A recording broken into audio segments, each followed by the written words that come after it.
간단하게 한번 살펴보면 우리 1장에서 계시록에 대한 도입이 좀 있었고요.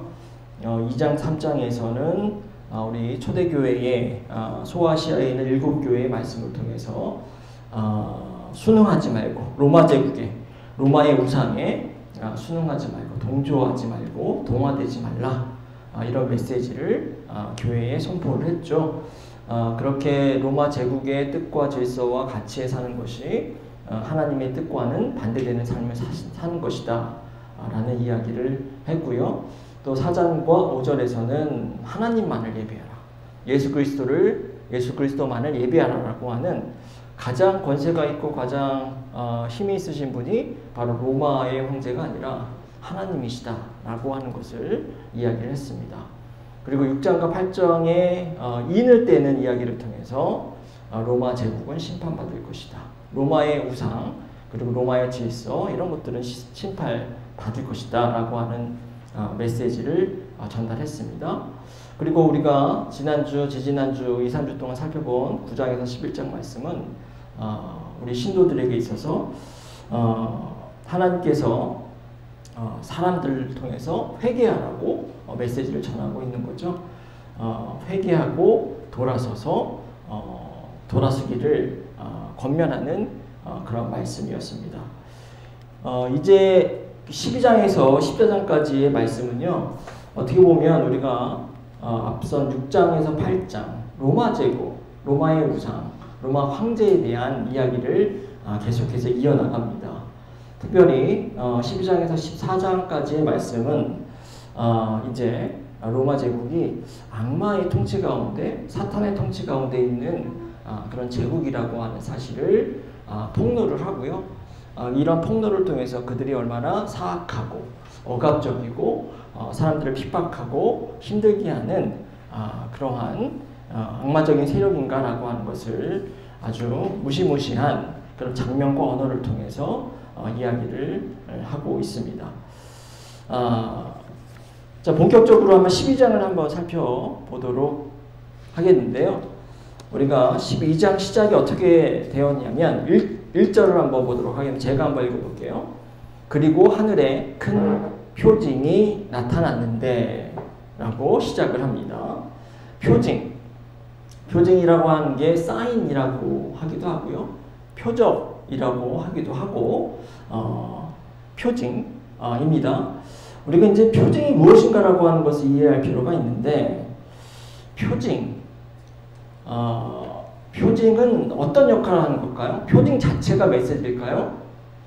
표징 자체는 메시지가 아닙니다. 표징을 통해서 어떤 메시지로 안내하는 역할을 하는 것이 사인이고 표징인 거죠. 지금 이 사진에 보면은 안내판입니다. 여기 몇 가 절로 가면 이것을 보고 여기가 지금 어디인 것인지를 알아라 이런 거죠. 여기가 지금 공덕동이다. 아니면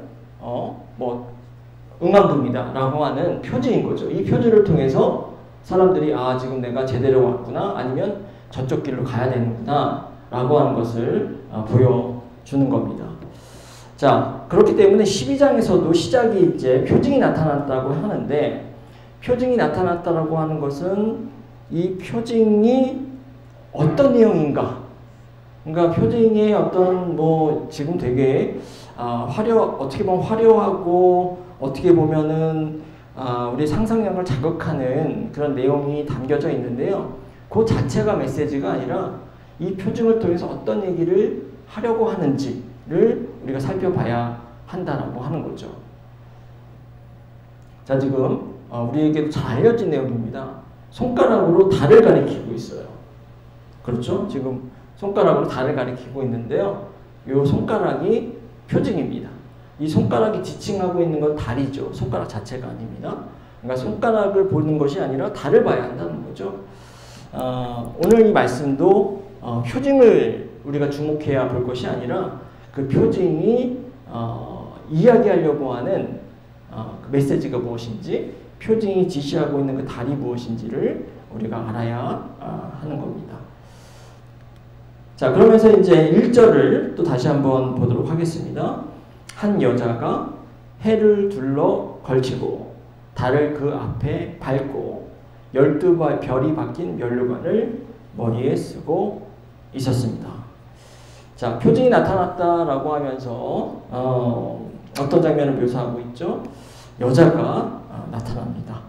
근데 이 여인의 등장이 평범하지 않죠. 말씀에 나와 있는 것처럼 아주 우주적인 존재로 등장하고 있습니다. 해를 옷처럼 두르고 있고 달을 그 아래 밟고 있습니다. 그리고 12개의 별이 박힌 왕관을 쓰고 있는 장면입니다. 자, 아주 우주적이고 아주 커다란 존재로 이렇게 묘사를 하고 있고요. 이 여자가 누구인지는 또 나중에 말씀을 드리도록 하겠습니다. 자, 그리고 2절을 한번 보도록 하겠습니다. 2절을 보니까 제가 한번 읽어보겠습니다. 이 여자는 아이를 메고 있었는데 해산의 진통과 괴로움으로 울고 있었습니다. 자, 여인의 상태는 지금 아이를 가지고 있는 상태고요. 곧 출산 직전에 그러한 모습을 보여주고 있습니다. 그런데 이제 출산이라고 하는 거, 해산이라고 하는 게 쉬운 게 아니죠. 고통이 늘 동반합니다. 자, 그리고 3절에 또 다른 표징이 나타나고 있습니다. 3절은 우리 한번 같이 읽도록 하겠습니다. 시작! 또 다른 별이 하늘에서 나타났습니다. 머리 7개와 뿔 10개가 달린 커다란 붉은 용 한 마리가 있는데 그 머리에는 왕관을 7개 쓰고 있었습니다. 자, 용이 나타났습니다. 자, 그런데 용의 정체가 무엇인지는 아직 이야기를 하고 있지 않습니다. 용이 무엇을 상징하는지 이야기를 하고 있지 않죠.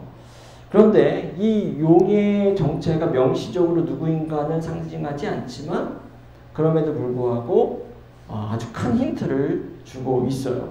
용의 색깔이 바로 그 힌트입니다. 용이 어떤 색깔인가요? 붉은색입니다. 그렇죠? 붉은색. 자, 이 색깔을 통해서 용이 착한 용인지 나쁜 용인지를 알 수 있는 겁니다. 자, 착한 용일까요? 나쁜 용일까요? 네, 나쁜 용이겠죠? 우리가 붉은색에 대한 이야기를 한번 지난번에 우리가 살펴본 적이 있어요. 우리가 6장 3절 말씀인데요. 제가 한번 읽어보겠습니다. 그때에 불빛과 같은 붉은 다른 말 한 마리가 뛰어나오는데 그 위에 탄 사람은 사람들이 서로 죽이던 일이 벌어지도록 땅에서 평화를 없애는 권세를 받아서 가졌습니다. 또 큰 칼을 받아서 가지고 있었습니다. 우리가 이제 4마리의 말을 탄 그런 사람을 묘사하는 그 장면들이 6장에 나오고요. 그때 붉은색이 어떤 색이다라고 제가 말씀을 드렸었는데 기억이 안 나시죠? 붉은색, 붉은색 포도주의 색, 네, 피의 색입니다. 피의 색, 네, 사륙과 죽음의 색이 바로 붉은색이죠. 그러니까 이 용이 지금 붉은 용이다라고 하는 것은 이 용이 죽음과 폭력과 사륙을 자행하는 그러한 용이라고 하는 것을 이미 암시하고 있습니다. 자, 그런데 그 용이 작고 아담한 용이든가요? 그렇지 않죠. 뿔 10개가 달린 커다란 붉은 용이다. 아주 거대한 용이라고 나와 있습니다. 그리고 머리에는 왕관을 7개 쓰고 있다. 이렇게 묘사를 하고 있습니다. 네. 보이시죠? 네. 그냥 아마 하나, 둘, 셋, 넷, 네, 머리에 왕관을 쓰고 이렇게 우리 상상력을 자극하고 있죠. 이제 머리가 7개고 머리가 7개다 그러면은 전통적으로 해석은 7명의 황제를 로마 황제를 의미한다고 학자들은 이야기하고 있습니다. 또 황제이기 때문에 그 머리에 이제 왕관을 쓰고 있는 거죠. 자, 그런데 보니까는 왕관을 썼을 뿐만 아니라 뿔이 있어요. 뿔 뿔이 10개가 있다. 그렇게 나와 있는데요. 뿔이 상징하는 것이 무엇일까요? 자, 그 상징이 하는 것이 무엇인가를 알기 전에 요 비슷한 내용이 다니엘서 7장 7절에 나와 있습니다. 글씨가 좀 작지만 제가 한번 읽어보겠습니다. 그 뒤에 내가 밤의 환상을 계속 살펴보고 있었는데 넷째 짐승이 나왔다. 그것은 사납고 무섭게 생겼으며 힘이 아주 세었다. 이 짐승은 새로 된 큰 이빨을 가지고 있어서 그것으로 먹이를 잡아먹고 으스러뜨리며 먹고 남은 것은 발로 짓밟아 버렸다. 이 짐승은 앞에서 말한 짐승과는 달리 뿔을 10개나 달고 있었다. 자, 우리 계시록에 다니엘서에 나와 있는 짐승도 지금 뿔이 있습니다. 그리고 그 뿔이 10개를 가지고 있죠. 자, 뿔이라고 하는 것이 이 짐승의 포악성, 잔인함을 묘사하는 그런 상징 가운데 하나입니다. 자, 마찬가지로 우리가 이 용이 뿔을 가지고 있고 붉은색 용이라고 하는 것을 통해서 이 용이 얼마나 잔혹한 그러한 용이라고 하는 것을 짐작할 수 있는데요. 거기에 상응하는 그러한 내용이 이제 12장 3절에 나와 있는 거죠. 제가 한번 읽겠습니다. 그 용은 그 꼬리로 하늘의 별 3분의 1을 휩쓸어서 땅으로 내던졌습니다. 네, 흉악한 이 용이 꼬리를 가지고 별을 그냥 3분의 1을 휩쓸고요. 땅으로 내동댕이 쳤다라고 하는 거죠. 하나님이 만드신 이 아름다운 별을 휩쓸어서 꼬리로 아주 파괴적인 행동을 지금 보여주고 있습니다. 자, 이 용의 정체는요, 뒤로 가서 9절에 나옵니다. 9절 한번 보실까요? 네, 9절 한번 우리 다 같이 읽어보도록 하겠습니다. 그래서 그 큰 용, 곧 그 옛 뱀은 땅으로 내쫓겼습니다. 그리고 그 큰 용은 악마라고도 하고 사탄이라고도 하는데 온 세계를 미혹하던 자입니다. 그 용의 부하들도 그와 함께 땅으로 내쫓겼습니다. 자, 이 용의 정체를 이제 9절에서 본격적으로 폭로를 하고 있습니다. 용이 누구의 악마입니다. 그리고 사탄인 거죠. 그리고 용의 이름이 용이라고 불리기도 하지만 옛 뱀이라고 불리기도 해요. 레비탄이라고 불리기도 하고, 이 용의 주로 이 전통적으로는 이 용의 서식지가 바다입니다. 바다가 이제 혼돈의 공간이고 무질서의 공간으로 이해가 됐었잖아요. 그 혼돈과 무질서의 공간에서 나오는 괴물, 바다 괴물이 바로 이 용이었습니다. 자, 이 용. 그리고 이제 미혹했다, 세계를 미혹하던 자라고 하는 거죠. 미혹했다라고 하는 것이 속이는 것이죠. 속이고 그 속임을 통해서 사람들을 바른 길로 인도하는 것이 아니라 잘못된 길로 인도하죠. 이 바로 용이, 사탄이, 악마가 그런 역할을 했다라고 하는 겁니다. 자, 그런데 이 용이 어떤 일을 지금 또 하려고 할까요? 4절을 보니까 이렇게 나와 있습니다. 그 용은 막 해산하려고 하는 그 여자 앞에 서서 그 여자가 아이를 낳기만 하면 삼켜버리려고 노리고 있었습니다. 자, 삼켜버리려고 노리고 있었어요. 여자가 이제 해산할 타이밍인데 그때 여자가 아이를 낳으면 그 아이를 잡아먹으려고 노리고 있다라고 하는 거죠.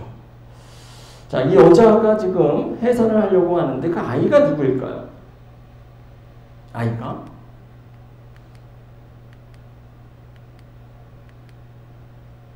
자, 그 아이의 힌트가 12장 5절에 나와 있습니다. 12장 5절에 쇠 지팡이로 만국을 다스릴 분이다. 자, 쇠 지팡이로 만국을 다스릴 분, 이렇게 나와 있습니다. 그리고 이 아이가 보니까 마침내 아들을 낳았다. 딸이 아니라 아들이죠. 아들을 낳았고 이 아들이 할 일은 쇠지팡이로 만국을 다스린다 라고 하는 겁니다. 자, 쇠지팡이라고 하는 게 이제 시편에도 이제 등장하는 표현인데요. 어쨌든 만국을 다스린다라고 하는 게 여기서 중요한 포인트입니다. 만국. 쉽게 얘기하면 요즘 말로 하면 세상을 통치할 분이다라고 하는 거죠. 이 아이가 세상을 통치할 그런 사람이라고 하는 겁니다. 자, 이제 이 용이 왜 아이를 집어삼키려고 하는지 그 이유를 이제 알 것 같습니다.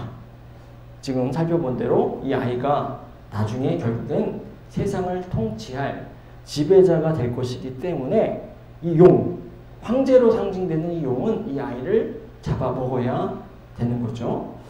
용은요, 황제는요, 세상의 또 다른 통치자를 원하지 않습니다. 그렇기 때문에 이제 죽이려고 하는 거죠. 그런데 이 하나님께서 이 아이를 가만히 놔두실까요? 그렇지 않습니다.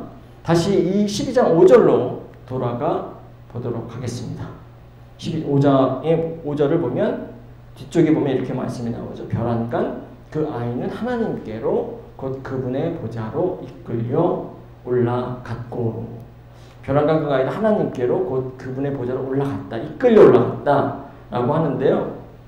이게 원문을 보면은 그냥 어떤 뭐 도르래를 통해 가지고 주르륵 올라간 것이 아니라 낚아채는 겁니다. 그러니까 수동태로 낚아채짐을 당한 겁니다. 그러니까 하나님께서 이 아이를 위험으로부터 보호하기 위해서 아이를 싹 이렇게 낚아채서 지상에서 하늘로 이렇게 안전하게 올려 보낸 거죠. 자, 그리고 하나님의 보좌로 이끌려갔습니다. 하나님께서 계신 곳, 지존하시고 가장 높으신 하나님께서 계신 그 보좌 옆으로 이제 올려갔다라고 하는 겁니다. 이 표현을 통해서 이 아이가 어떤 존재라고 하는 것을 우리는 대충 짐작을 할 수 있어요. 아주 고귀한 존재라고 하는 거죠. 고귀한 존재이기 때문에 하나님께서 위험으로부터 확 낚아채가지고 하나님이 계신 보좌 옆에 이렇게 안전하게 아이를 보호하고 있는 겁니다. 아이가 아주 이제 보호받는 존재이고 하나님과 함께하는 그런 존재라고 하는 것을 알 수가 있습니다. 자, 그리고 나서 그 여자는 6절에 보니까 광야로 도망을 치고요. 1260일 동안 사람들이 그 여자를 먹여 살리는 내용이 6절에 나와 있습니다. 1260일이 우리가 일수로 계산하면 1260일이고요. 이거를 연수로 계산하면 3년 반입니다. 3년 반입니다. 자, 이 3년 반, 이 광야로 도망갔다라고 하는 의미는 좀 이따가 또 한번 이야기를 하도록 하겠습니다. 그리고 이제 3년 반이라고 하는 시간은요, 이 여자가 이제 악의 세력에 쫓겨서 머무는 시간입니다. 그러면서 이제 고난을 이겨내는 시간이죠. 고난을 이겨내는 그러한 시간입니다. 그러나 그 시간이 영원한 시간이 아닙니다. 3년 반, 딱 정해져 있는 시간입니다. 이 시간이 지나면 또 아무 문제가 없게 되는 거죠. 자, 이제 7절로 넘어가 보도록 하겠습니다. 7절에서 12절까지인데요. 7절에서 12절까지는 이제 하늘에서 용과 전쟁하는 그런 장면이 그려져 있습니다. 자, 7절에 보니까 그때 하늘에서 전쟁이 일어났습니다. 이렇게 이야기를 하고 있죠. 근데 우리가 공간을 한번 주목할 필요가 있어요. 바로 공간이 어디죠? 하늘입니다. 하늘. 이 앞선 장에서는 사건이 일어났던 곳이 땅이었다고 한다면 이제 하늘에서 전쟁이 일어나고 있는 거죠. 자, 그리고 하늘에서 전쟁이 일어났는데 미가엘의 천사들이 용과 맞서 싸우는 장면이 7절에 나와 있습니다. 그런데 이제 그 내용을 보시면 싸웠다 이런 얘기만 나와 있지 어떻게 싸웠는지, 전쟁의 형국이 어떻게 벌어졌는지 전혀 그런 묘사가 그려져 있지 않습니다.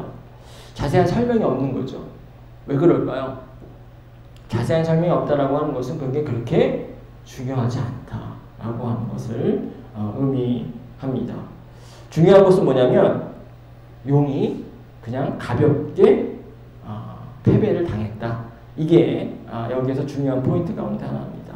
뭐 전쟁이랄 것도 없는 거죠. 8절을 한번 보겠습니다.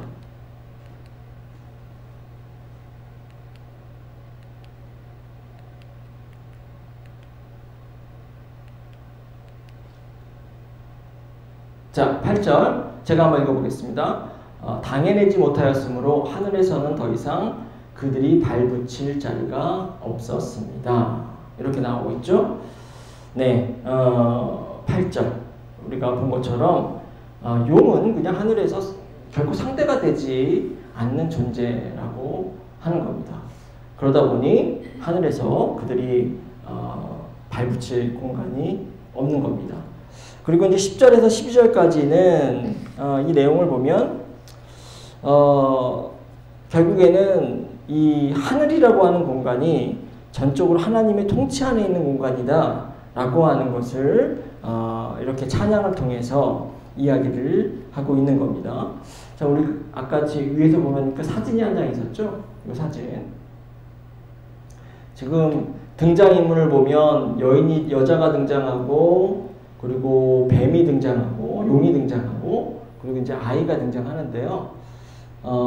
우리는 이게 뭐랄까 좀 신선하다 이렇게 느낄 수 있겠지만, 이 고대 근동지방, 특별히 소아시아에 있는 사람들은요, 이 등장인물, 아이, 여자, 용이 나타나는 그 이야기는 상당히 잘 알려진 그런 유명한 이야기 가운데 하나입니다.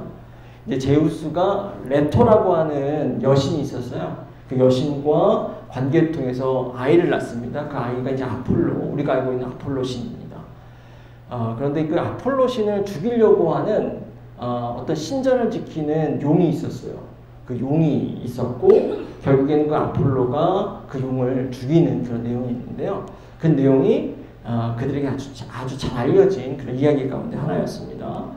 그러면서 이제 그 이야기, 여기에 나와 있는 여자와 해산하려고 하는 여자와 아이와 용의 이야기, 그런 것들이 그 당시의 신화적인 이야기와 연관이 되어 있다라고 하는 것을 보여주는 거죠. 간단하게 그 정도 그것은 이야기를 하도록 하고요. 자, 어쨌든 용과의 전쟁에서 특별히 하늘에서 발생했던 이 전쟁에서 용은 그냥 처참하게 패배하게 됐죠. 자, 패배하게 되고요. 12절을 한번 보도록 하겠습니다. 패배하고 나서 어떻게 됐을까요? 패배하고 나서 쫓겨납니다. 쫓겨나는데 땅으로 쫓겨나는 거죠. 자, 13절에 그 용이 자기가 땅으로 쫓겨났다 이런 내용이 있었고요. 다시 12절 죄송합니다. 다시 12절로 가보도록 하겠습니다. 12절 후반을 보면 이런 말씀이 있습니다. 그러나 땅과 바다는 화가 있다. 악마가 자기 때가 얼마 남지 않은 것을 알고 몹시 성이 나서 너희에게 내려갔기 때문이다. 자, 하늘에서 패배한 이 용이 땅으로 쫓겨나게 됩니다. 그런데 이제 쫓겨나면서 엄청 화가 나 있는 상태죠. 자기가 패배했다라고 하는 것을 인정하지 못합니다. 그리고 게다가 자기 때가 얼마 남지 않았어요. 자기가 이렇게 힘을 발휘할 수 있는 때가 그렇게 길지 않다라고 하는 것을 지금 알고 있었기 때문에 더욱더 화가 난 상태입니다. 자, 이 얘기는 뭐냐면 하늘에서 설 자리가 없는 용이 땅에 이제 분풀이를 할 거라고 하는 것을 암시를 하고 있는 겁니다. 이 말씀을 통해서 추측할 수 있는 것은 아마도 이 용이 황제라고 한다면, 로마의 세력, 로마의 어떤 권력이라고 한다면 이 권력을 통해서 그 당시에 하나님을 믿는 신실한 신자들을 더욱더 힘들게 할 거라고 하는 것을 암시하는 거죠. 신자들에게 더 큰 고통과 환난을 줄 것이라고 하는 것을 예고하고 있는 겁니다. 그럼에도 불구하고 위로가 된다면 위로가 되는 것은 얼마 남지 않았어요. 자, 이 용이 땅에 내려와서 사람들에게 환난과 고통을 주는 때가 아주 영속적인 그런 게 아니라 얼마 남지 않았다라고 하는 거죠. 자, 그러니까 이런 것은 아마 그 당시 신자들에게 약간은 위로가 되는 메시지가 되는 거죠. 너희들이 하나님을 예배하고 하나님께 신실하기 때문에 억압받고 고통받고 환난을 겪지만, 그리고 불이익을 받지만 걱정하지 마라. 그 시간은 결국에는 곧 지나갈 것이다 라고 하는 그런 메시지를 담고 있는 겁니다. 자, 아까 9절에 보니까 이 용의 정체를 이야기를 했었죠. 용이 사탄이고 악마이다 라고 하면서 또 거기에서 온 세계를 미혹한다 라고 이야기를 나와 있습니다. 그리고 세계를 미혹한다라고 하는 게 사람들을 속이는 것이고 사람들을 잘못된 길로 인도하는 것이다 라고 하는 이야기를 드렸는데요. 우리가 이 미혹이라는 단어가 사실은 여기에 처음 등장하는 것이 아니라 전에도 한번 등장했습니다. 미혹하는 사람들이 있었어요. 그리고 이 미혹이라고 하는 것이 여러 번 등장한다라고 하는 것을 말씀드린 적이 있는데요. 누가 사람들을 미혹하는 존재로 묘사가 됐든가 혹시 기억이 나실까요? 어떤 여성입니다. 네. 이세벨이 바로 미혹하는 존재였습니다. 자, 2장 20절 한번 2장 20절 여기 지금 나와 있는데요. 제가 한번 읽어보도록 하겠습니다. 그러나 내가 너희를 내게 나무랄 것이 있다. 너는 이세벨이라고 하는 여자를 용납하고 있다. 그는 스스로 예언자를 자처하며 내 종들을 가리키고 그들을 미혹시켜서 간음하게 하고 우상의 제물을 먹게 하는 자다. 이 말씀이 두아디라 교회에 보내는 편지 가운데 언급된 말씀입니다. 그리고 그 교회 가운데 이세벨이라고 하는 자칭 선지자라고 말하는 여자가 있었고요. 그 여성이 사람들을 미혹하는 존재였습니다. 미혹하면서 우상에 드려진 음식을 먹어도 된다 이야기하고, 그리고 황제를 칭송하고 황제를 찬양해도 된다. 로마의 권력에 우리가 있지만 그 안에서 충성하고 그 혜택을 누리면서 사는 것이 전혀 문제가 없다. 이것이 하나님께서 원하시는 길이다 라고 이야기했던 존재가 바로 이세벨이었습니다. 그런데 이 이세벨이 바로 요한은 이야기합니다. 바로 미혹하는 사람이다. 그리고 이 미혹하는 역할을 바로 용이 똑같이 하고 있는 거죠. 자, 용과 이세벨이 서로 미혹하는 존재로 묘사되고 있다라고 하는 것은 본질적으로 이 둘이 서로 연합되어 있고 연결되어 있는 존재라고 하는 거죠. 그들은 모두 하나님의 대적자라고 볼 수 있습니다. 자, 이 이야기를 통해서 이 신자들에게 하려고 하는 메시지는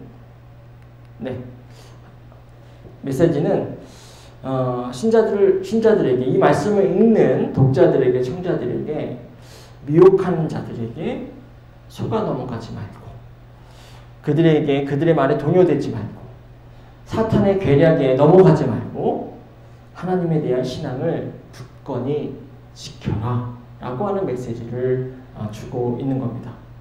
그게 근데 쉬울까요? 쉽지 않습니다. 힘들고 고통스럽고 핍박을 받는 거죠. 그러나 그럼에도 불구하고 잘 버티라고 하는 겁니다. 그 환난의 때가, 그 고통의 때가 아주 영원하지 않다. 몇 년이면 지나갈 것이기 때문에 힘들지만 잘 버티고 견뎌라. 이런 메시지를 주고 있는 겁니다. 자, 이제 우리가 이 용과 여자에 대한 이야기를 조금 더 해보도록 하겠습니다. 지금 우리가 아까 읽었지만 용이 여자를 해치려고 했고요. 그리고 여자가 이제 막 출산한 아이를 아니죠. 하나님께서 그 출산한 아이를 낚아채서 하늘의 보좌로 데리고 가십니다. 그리고 여자는 어떻게 됐을까요? 아까 본 것처럼 광야로 도망을 가게 됩니다. 자, 근데 광야라고 하는 것이 어떤 장소일까요? 광야. 우리 6절 한번 다시 한번 읽어볼까요? 그 여자는 광야로 도망쳤습니다. 자, 우리가 성서에서 광야라고 하는 공간이 아주 양면적인 공간입니다. 어떤 점에서 양면적일까요? 광야라는 공간은 아무것도 없죠. 물도 없고 거기서 가축도 없고 생활할 수 있는 여건이 아주 좋지 않습니다. 그런 점에서 광야는 부정적인 공간입니다. 광야에서 시련을 당하고 또 시험을 당하는 공간이죠. 자, 우리가 이집트에서 이스라엘 사람들이 이집트에서 탈출을 하는 출애굽 장면을 생각해 보세요. 그들이 광야를 지나다니면서 축복된 삶을 살았던가요? 행복한? 그렇지 않습니다. 힘든 어떤 시절을 겪었죠. 그 광야의 시간에 통하여서 그들이 시험을 받고 또 연단을 받는 그런 시간이었습니다. 광야는 힘든 장소이기 때문에 그렇습니다. 그런데 또 광야라고 하는 공간이 긍정적으로 보면 어떤 공간일까요? 좋은 공간이기도 합니다. 자, 이집트에서 억압을 당하고 핍박을 당하면서 사는 게 좋을까요? 아니면 광야에서 이집트의 억압과 핍박 없이 자유롭게 사는 것이 좋을까요? 힘들지만 자유롭게 사는 것이 좋잖아요. 그렇기 때문에 광야는 힘든 공간이기도 하지만 해방의 공간, 자유의 공간이기도 합니다. 그리고 광야에 있으면 어떻게 되나요? 하나님의 보호를 받을 수 있죠. 그렇기 때문에 광야는 또 동시에 해방의 공간이면서 보호받는 그러한 공간입니다. 그리고 광야에 있을 때 사람들은 마구잡이로 살게 되던가요? 그렇지 않죠. 광야에 고립되고 아주 척박한 생활 환경과 시험과 고난이 있기 때문에 그들은 오히려 하나님의 인도하심을 더욱더 기대하고 또 바라보게 되는 그런 시간들을 갖습니다. 그렇기 때문에 광야는 하나님의 인도함을 경험하는 그런 공간이기도 합니다. 그렇잖아요. 광야에서 하나님께서 낮에는 구름 기둥으로 밤에는 불 기둥으로 인도를 해주셨고 또 메추리와 만나를 통해서 사람들을 먹이셨던 그러한 보호의 공간이고 또 인도의 공간이기도 합니다. 여기에서 용을 피해서 여자가 광야로 도망을 쳤는데요. 이 여자에게 광야는 고통의 공간이 아니라 바로 해방의 공간이고 보호의 공간이고 또 인도하심을 받는 공간입니다. 그렇죠. 그래서 이 6장 뒤에 보면 사람들이 하나님께서 사람들을 통해서 이 여자를 먹여 살리시고 또 살 수 있는 거처를 마련해 주시잖아요. 하나님께서 지금 보호해 주시고 인도해 주시는 공간으로 지금 그려지고 있습니다. 자, 아까 제가 여자가 누구인가 말씀을 드린다고 했는데 이 여자가 누구일까요? 여자의 존재가 여러 어떤 존재로 표현될 수 있습니다. 딱 봤을 때 그 아이가 세상을 통치한 아이가 누구라고 여러분 생각이 되세요? 딱 들어도 예수 그리스도라고 하는 게 연상이 되잖아요. 그래서 예수 그리스도를 해산하고 예수 그리스도가 하나님께 낚아채서 하늘의 보좌에 함께 계시고 그렇게 중요한 존재라고 한다면 여자는 마리아가 아닐까 이렇게 생각을 할 수 있겠죠. 근데 실제로 이 여자는 마리아일 것이다 라고 하는 그런 생각이 이제 초대 교부들 그리고 이제 중세의 어떤 교회에서 그렇게 많이 여겨졌습니다. 그런데 이제 점차 이제 학자들이 조금 더 연구를 하고 이제 공부를 또 해가면서 여자는 단순히 이 마리아가 아니라 이스라엘을 이야기하는 상징하는 존재로 지금은 그렇게 이야기를 하고 있습니다. 자, 예수 그리스도가 어디에서 탄생하세요? 이스라엘에서 나타나시잖아요. 그러니까 이스라엘에서 나타나시기 때문에 이 여자를 이스라엘로 이야기해도 충분히 문제가 없습니다. 그 다음에 이제 여자가 우리가 보면 1절에 보면 면류관을 쓰고 있는데 그 면류관에 뭐가 있어요? 12별이 박혀 있습니다. 네, 12별. 자, 이것은 12지파를 이야기하는 거죠. 그러니까 이스라엘에 12지파가 있잖아요. 그러니까는 지금 상징적으로 여자는 12지파, 이스라엘을 상징하고 또 12지파가 있는 이스라엘을 상징하고 있는 겁니다. 그런데 또 한편으로 또 여자는 또 누구인가? 또 상징은 또 다른 그런 또 해석이 있을 수 있습니다. 그것을 지금 이 상황을 겪고 있는 현재의 이 독자들, 우리 말고 고대 독자들, 고대 청자들의 입장에서 생각해 보면 여자는 다른 무엇일 수도 있습니다. 자, 그 당시에 있는 사람들의 상황을 한번 생각해 보세요. 예수는 승천하신 그런 상황이었죠. 하늘에 올라갔습니다.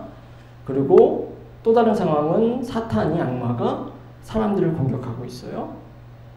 그런데 또 다른 상황은 공격을 받고 있지만 하나님께서 지금 이 여자를 보호하고 계시잖아요.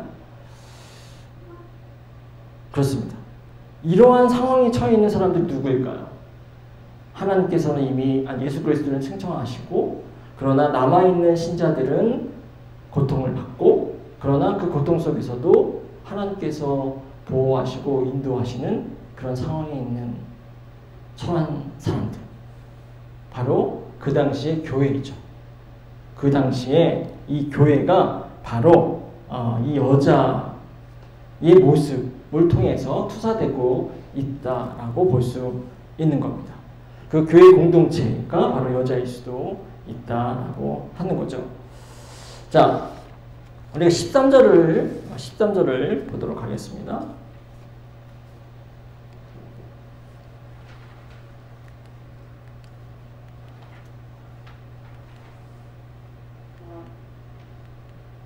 제가 준비를 해놓고 보여드리지 못했네요. 아이고, 글씨가 작아. 네, 13절 제가 읽겠습니다. 그 용은 자기가 땅으로 내쫓겼음을 알고 남자 아이를 낳은 그 여자를 쫓아갔습니다. 자, 여자를 쫓아갑니다. 죽이려고요. 위급한 상황에 여자가 이제 처하게 됐죠. 그러나 하나님께서 여인을 보호하십니다. 자, 14절을 보겠습니다. 그러나 그 여자는 큰 독수리의 날개를 받아가지고 광야에 있는 자기 은시처로 날아가서 거기에서 뱀을 피하여 한 때와 두 때와 반때 동안 부양을 받았습니다. 한 때, 두 때, 반때, 1년, 2년, 그리고 반년. 이거 3년 반이네요. 네, 3년 반 동안 하나님께서 보호를 해주신다라고 하는 거죠. 마찬가지로 3년 반이라고 하는 것이 고난의 시간입니다. 그러나 이 고난의 시간은 결국엔 지나간다라고 하는 거죠. 하나님께서 이 여자에게 날개를 주시고 또 안전한 곳으로 도망치게 해주시고 또 여자의 필요를 공급해 주시고 있습니다. 그런데 이 용이 그럼에도 불구하고 여자를 죽이려고 하는 것을 포기하지 않습니다. 용이 강물을 삼켜서 강물을 여자에게 토해내죠. 여자를 익사시키려고 합니다. 하지만 이마저도 실패를 하죠. 왜요? 하나님께서 보호해 주시고 지켜주시기 때문입니다. 땅이 벌어져서 이 용이 토해낸 강물이 다 그 땅속으로 들어가려고 하는 거죠. 자, 이쯤 되면 용도 포기할 만한데 용이 포기하지 않습니다. 여자를 해치는 것은 포기를 해요. 그러나 17절을 한번 보도록 하겠습니다. 제가 한번 읽겠습니다. 그래서 그 용은 그 여자에게 노예해서 그 여자의 남아있는 자손 곧 하나님의 계명을 지키며 예수의 증언을 간직하고 있는 사람들과 싸우려고 떠나갔습니다. 자, 여자를 죽일 수 없으니까 여자의 자손들을 죽이려고 합니다. 근데 그 자손들이 바로 말씀에서 본 것처럼 하나님의 계명을 지키고 예수의 증언을 간직하고 있는 사람들이죠. 그 사람들을 죽이려고 한다라고 하는 겁니다. 말씀에 나와 있는 것처럼 이 자손들은 바로 예수를 믿고 따르는 신자들입니다. 하나님의 계명을 지키고 예수의 증언을 간직한 사람들이죠. 즉 다시 말하면 하나님과 예수 그리스도를 신실하게 믿고 예배하는 사람들이 바로 이 자손들입니다. 이 자손들은 이세벨을 따르는 사람들이 결코 아니고요.